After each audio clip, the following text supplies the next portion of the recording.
If you're over 40 and wondering why fat loss feels harder than it did 10 years ago, this video may completely change the way you look at weight loss. Because have you ever wondered why one person can lose 10 kilos relatively easy while another person struggles to lose even 2 kilos despite eating less, exercising regularly, and doing everything right?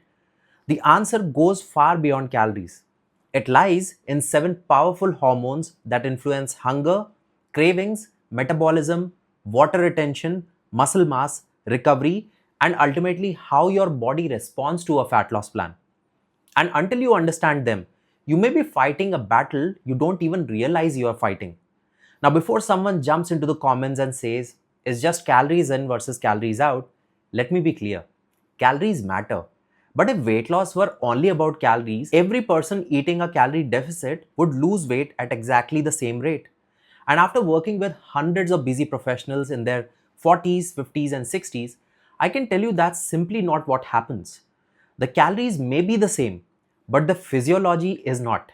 In fact, one of my female clients was following her nutrition plan consistently. She was exercising regularly.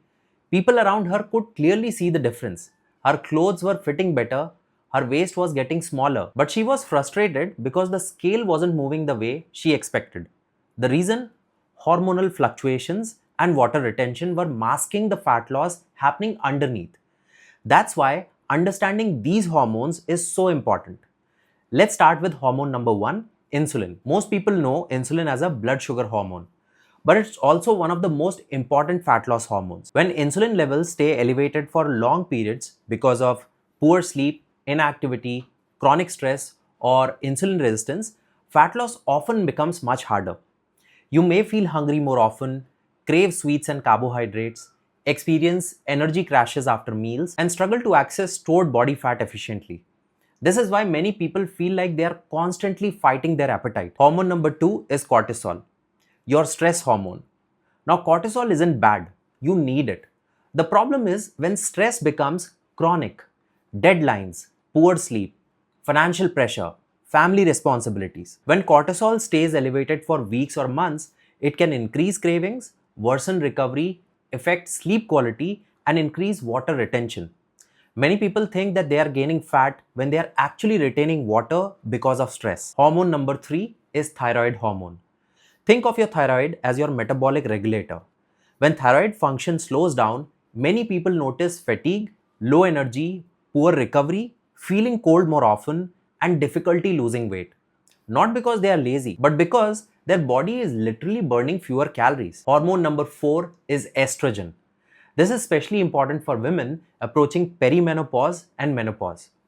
Estrogen fluctuations can influence appetite, fluid retention, energy levels, and where fat is stored. This is one reason many women notice that the scale can move up and down even when they are following their nutrition plan perfectly. And that's why focusing only on body weight can be misleading. Hormone number five is leptin. Leptin is often called as your fullness hormone.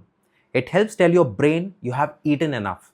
But after aggressive dieting or significant weight loss, leptin levels can fall.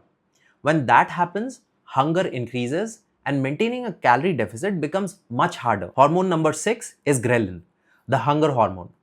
One poor night of sleep can increase ghrelin and make you significantly hungrier the next day. That's one reason sleep deprived people often struggle with cravings and overeating. And finally, hormone number seven, testosterone. For both men and women, healthy testosterone levels support muscle mass, strength, recovery, energy, and metabolic health. Lower levels can make it harder to build or maintain muscle, which means your body burns fewer calories over time. Now, here's the important takeaway. Hormones don't replace calories, but they influence how much energy you have to exercise, how much water you retain, how well you recover, and how sustainable your fat loss journey feels. Your body is not a calculator, it's a hormone driven biological system. And that's why two people can follow the exact same plan and get very different results. So, if you are eating well, exercising consistently, losing inches, feeling stronger, and improving your health markers, don't let the scale be the only thing you pay attention to. Because sometimes your body is making progress long before the scale decides to show it. If you are struggling with stubborn belly fat, low energy, poor sleep, insulin resistance, or hormonal changes, visit chimpanzee.com to understand how our 12-week lean body program works. And make sure you watch my video 99% people lose weight faster with this insulin trick. Because improving insulin sensitivity is one of the most powerful things you can do for long term fat loss and metabolic health. I'll see you in the next video.